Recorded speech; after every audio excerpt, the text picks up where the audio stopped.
Everyone, welcome back again. आज हम BSc का एक और नया टॉपिक डिस्कस करेंगे जो कि है हेलोफॉर्म रिएक्शन। हेलोफॉर्म रिएक्शन क्या होती है, इनको समझने से पहले सबसे पहले मैं आपको बताती हूँ कि हेलोफॉर्म क्या होता है। तो देखिए, हेलोफॉर्म की अगर हम बात करें तो CH3 इसको बोलते हैं हम हेलोफॉर्म, इसको बोलते हैं हेलोफॉर्म। बात करें इसके एग्जाम्पल की, यहाँ पर ये जो X है इसकी जगह पे क्या होगा, हेलोजन होगा। जैसे CHCl3, CHBr3, एग्जाम्पल मैं आपको लिख के बताती हूँ। जैसे CHCl3 इसको बोलते हैं क्लोरोफॉर्म। तो यहाँ पर ये X की जगह पे क्या गया है, Cl, क्लोरीन, तो इसको बोलते हैं क्लोरोफॉर्म। अगर यहाँ Cl की जगह पे Br लगा देंगे तो हो जाएगा CHBr3। अब इसको क्या बोलेंगे, ब्रोमोफॉर्म, ब्रोमोफॉर्म। और अगर हम यहाँ पर आयोडीन लगा देंगे तो हो जाएगा CHI3, इसको बोलेंगे आइडोफॉर्म।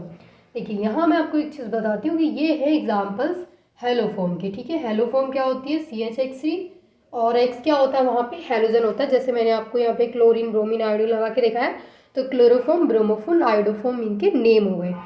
अब तक आपने क्या देखा, ये एग्जाम्पल्स देखे आपने, तो हेलोफॉर्म, आपको ये चीज़ क्लियर हुई कि हेलोफॉर्म क्या होता है। मैंने जस्ट आपको आइडिया दिया हेलोफॉर्म के बारे में कि हेलोफॉर्म्स क्या होते हैं। तो जैसे CHX3 को हम बोल रहे हैं हेलोफॉर्म, X की जगह पे यहाँ पे हेलोजन, जैसे यहाँ पे क्लोरीन लगाया, नीचे ब्रोमीन लगाया, देन आयोडीन लगाया, तो इस तरीके से इनके नेमिंग है, क्लोरोफॉर्म है, ब्रोमोफॉर्म है और आइडोफॉर्म है। ठीक है, तो इस तरीके से ये हमारे एग्जाम्पल्स हो गए हैं यहाँ पर हेलोफॉर्म्स के। तो सबसे पहले आप इनको नोट कीजिए।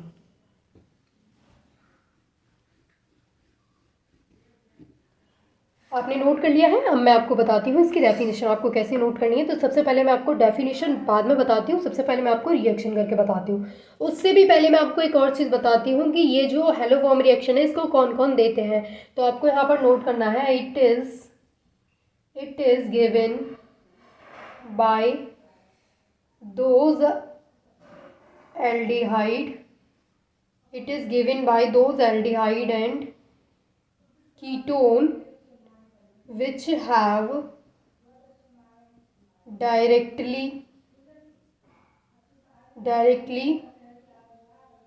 attached CH3 यानी कि मिथाइल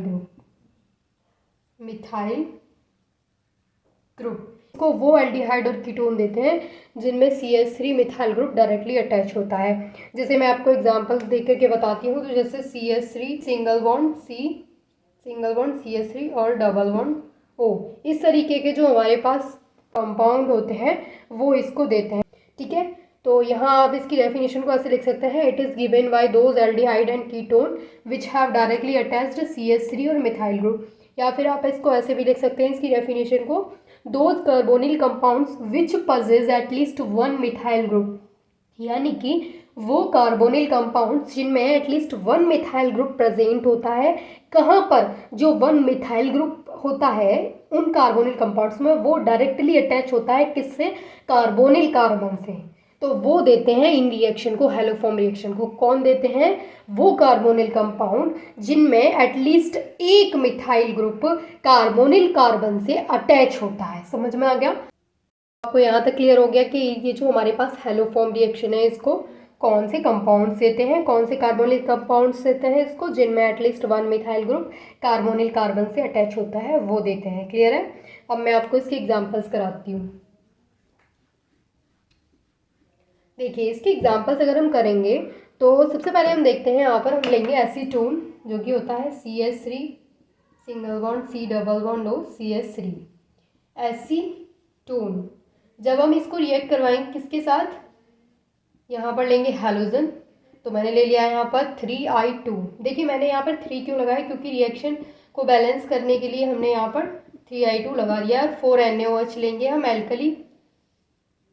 मैं भी आपको इसकी डेफिनेशन लिखाऊंगी तो आपको समझ में आएगा कि एल्कली, और जब हमारा जो ऑर्गेनिक कंपाउंड है वो एल्कली और हैलोजन के साथ ही रिएक्ट करता है तो हेलोफॉर्म वहाँ पर प्रोड्यूस होते हैं। ठीक है, तो यहाँ पर हमें मिलेगा, ये है हमारे पास बेस, और यहाँ हमें मिलेगा CH3 COONA, और हमें मिलेगा यहाँ पर CHI3, और मिलेगा ये I3 है, और मिलेगा NaI जो कि 3 है।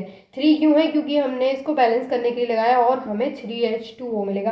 काफ़ी लॉन्ग रिएक्शन है ये, तो आपको याद रखना है प्रोडक्ट में क्या क्या मिलेगा। और यहाँ हमें ये क्या मिल गया है, आइडोफॉर्म।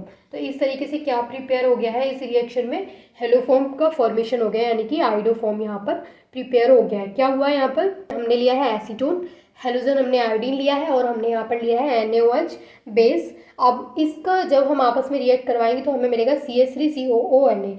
यहाँ से ये जो CH3 है वो इधर आ गया, ये CO इधर आ गया, ठीक है। अब ये जो यहाँ पर कितने ऑक्सीजन है, यहाँ पर 4 ऑक्सीजन है, 4 ऑक्सीजन में से एक ऑक्सीजन यहाँ पर आ गया, कितने ऑक्सीजन बचे यहाँ पर, 3 ऑक्सीजन बचे, ठीक है। और यहाँ पर 4 Na है, 4 Na में से एक Na इधर आ गया, 3 Na बचे, तो 3 ऑक्सीजन बचे यहाँ, 3 Na बचे और 4 हाइड्रोजन बचे। अब क्या होगा, यहाँ पर जो 3 Na बचे हैं वो 3 Na इधर आ गए, 3I2 मतलब 6 यहाँ पर आयोडीन है, जिनमें से 3 आयोडीन इस Na के साथ आ गए और 3 Na यहाँ पर आ गया, बचे 3 आयोडीन वो इधर आ गए। उसके बाद यहाँ पर CH3 है, CH3 में से CH यहाँ पर आ गया, कितना बचा, H2, वो H2 बचा यहाँ पर, और 4 हाइड्रोजन यहाँ बचे, 4 हाइड्रोजन और 2 हाइड्रोजन कितना हुआ, 6 हाइड्रोजन, 6 हाइड्रोजन बचे। और यहाँ पर 1 ऑक्सीजन हमने यहाँ पे यूज़ में ले लिया था, 3 ऑक्सीजन बचे, मतलब 6 हाइड्रोजन और 3 ऑक्सीजन, तो 3 2 तो 6 हाइड्रोजन यहाँ पर हो गया और 3 ऑक्सीजन, तो इस तरीके से हमें क्या मिल गया, 3H2O। अगर आपको जल्दी जल्दी में मैंने बोल दिया है, समझ में नहीं आया होगा, तो आप खुद से करके देखिएगा। जो रिएक्शन है ये बैलेंस है, फिर आप खुद से चेक कीजिएगा कि कितने कार्बन हैं, कार्बन कंप्लीट हैं कि नहीं, रिएक्टेंट साइड और प्रोडक्ट साइड कहीं पर कुछ भी ज़्यादा तो नहीं है, वो आप खुद से एक बार चेक कर सकते हैं, ठीक है। मैं आपको रिएक्शन को बैलेंस करना सिखा दूंगी, अभी तो नहीं बताऊंगी, लेकिन हाँ नेक्स्ट वीडियो में मैं कोशिश करूंगी कि आपको रिएक्शन को बैलेंस करना बता दूं, ठीक है। तो आपको इस तरीके से आप प्रिपेयर कर सकते हैं। यहाँ पर हेलोफॉर्म, यानी यहाँ पर हमें प्राप्त हो गया है हेलोफॉर्म, यानी कि आइडोफॉर्म का फॉर्मेशन हो गया। एक और एग्जाम्पल हम करके देखते हैं, जैसे इसमें हमने प्रिपेयर करना सीखा आइडोफॉर्म को, कि आइडोफॉर्म को हमने प्रिपेयर कर लिया। इस तरीके से हम कोई भी हेलोफॉर्म को प्रिपेयर कर सकते हैं। जैसे मैंने यहाँ पर ले लिया CH3 C double bond OR, और यहाँ मैंने मतलब यहाँ पर X2 रख लिया है, मैंने कोई भी यहाँ पर हेलोजन नहीं रखा है कि क्लोरीन ब्रोमीन आयोडीन कुछ भी नहीं लिया है, मैंने सिर्फ X2 रख लिया है, कोई भी रख सकते हैं आप, ठीक है। और हमने यहाँ पे रिएक्ट करवा दिया इसको 4NaOH के साथ, बेस के साथ, तो हमें क्या मिलेगा, तो देखिए यहाँ पर हमें क्या मिलेगा, यहाँ पर हमें मिलेगा ये वाला जो R है वो R, ये CO RCO, और एक ऑक्सीजन ये यहाँ से लेगा और ये वाला Na लेगा यहाँ से, तो RCOONA हमें यहाँ पर मिल गया। उसके अलावा ये वाला जो CH3 है, ये वाला CH3 है, इसमें से एक CH निकल के आएगा, एक CH, और यहाँ से ये जो X2 है, X2 में से क्या आएगा, X3 निकल के आएगा, यानी 3X2 है, तो X3 यहाँ पर आ जाएगा। उसके बाद क्या बचा, देखिए यहाँ पर 2 हाइड्रोजन बचे हैं और यहाँ पर 4 हाइड्रोजन बचे हैं, 4 हाइड्रोजन और 2 हाइड्रोजन, 6 हाइड्रोजन बचे हैं हमारे पास, यानी कि हमारे पास 6 हाइड्रोजन बचे हैं अभी। और उसके अलावा हमने 3 यहाँ पर जो हमारे पास हेलोजन थे 3 यूज़ कर लिए, लेकिन 3 2 6 थे, तो मतलब 3 हेलोजन बचे हैं अभी हमारे पास, ठीक है। 3 हेलोजन बचे हैं, 4 हाइड्रोजन बचे हैं। उसके अलावा यहाँ पर ऑक्सीजन आप देख सकते हैं, 4 ऑक्सीजन टोटल थे, 4 ऑक्सीजन टोटल थे, जिनमें से एक ऑक्सीजन हमने यहाँ पर ले लिया, तो कितने ऑक्सीजन बचे, 3 ऑक्सीजन बचे, ठीक है। अब क्या बचा, यहाँ पर जो Na है आप देख सकते हैं 4 Na है, एक Na हमने यहाँ पर यूज़ कर लिया है, मतलब 3 Na अभी बचे हैं। ये सारी चीज़ें हमारे पास बची हैं। अब कैसे होगा ये, अब क्या मिलेगा हमें 3NaX। देखिए यहाँ पर जो 3 Na बचे थे वो 3 Na यहाँ पर आ गए, और यहाँ पर X मतलब हेलोजन, हेलोजन कितने बचे थे, 3, तो 3 हेलोजन, मतलब ये और ये दोनों हमने यहाँ पर लिख दिए। उसके अलावा हम लिखेंगे 3H2O, यानी कि 3 2 6 हाइड्रोजन, 6 हाइड्रोजन थे, तो 6 हाइड्रोजन यहाँ आ गए, मतलब हाइड्रोजन बचा क्या, 3 ऑक्सीजन बचे, तो 3 ऑक्सीजन ये रहे 3। तो इस तरीके से जो हमारी रिएक्शन है वो कंप्लीट हो गई। और किसका फॉर्मेशन हो गया, ये क्या है, ये होता है हेलोफॉर्म, जैसे कि मैंने आपको वीडियो के स्टार्टिंग में ही बताया था कि हेलोफॉर्म CHX3 होता है, और जो X है उसकी जगह पे क्या होता है, वहाँ पर हेलोजन होता है। सही है, क्लियर हो गया आपको। मैं आपको इसकी डेफिनेशन नोट करवा देती हूँ एक बार। When an organic compound produce a haloform, when an organic compound produce a haloform, आप लिख देंगे CHX3, X की जगह पे क्लोरीन ब्रोमीन आयोडीन, तीनों में से कुछ भी हो सकता है, ठीक है। By the by the action of, किसके साथ हमने रिएक्ट करवाया था रिएक्शन में, हैलोजन और क्या लिया था आप बताइए, हैलोजन लिया था और उसके अलावा हमने वहाँ पर लिया था एल्कली यानी कि बेस जो हम यूज़ कर रहे थे ना, सोडियम हाइड्रोक्साइड, वहाँ पर हमने लिया था NaOH जो कि एल्कली है ऑन इट।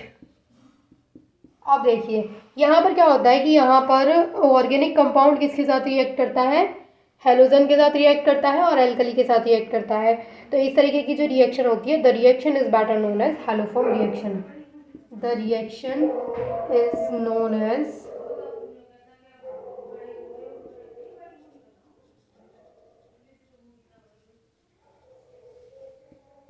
Haloform reaction. इस तरीके की जो रिएक्शंस होती हैं वो हैलोफॉर्म रिएक्शंस बोली जाती हैं। तो मुझे लगता है कि आपको हैलोफॉर्म रिएक्शन अच्छे से क्लियर हो गई होगी। And thank you so much for watching this video.